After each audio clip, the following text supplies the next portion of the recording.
అది బాగుంది ఇది బాగుందని కాదురా, అమ్మాయిలో అణువు అందంగా ఉండాలి. ఒక్క ముక్కలో చెప్పాలంటే ऐसी लड़की के लिए कुछ भी कर सकते बाबा.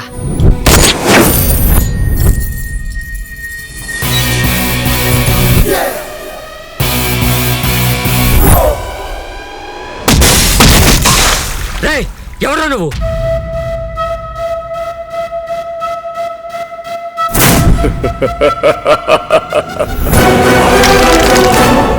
నీ వల్ల నా లైఫ్ సంకనాకపోయింది.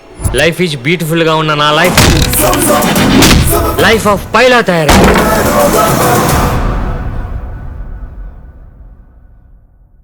ఎదుటోడితో పెట్టుకోవాలంటే ఉండాల్సింది బ్రాండ్ కాదు, ఇక్కడ దమ్ము టన్నులు ఉంది. ఇంకా చూస్తావా?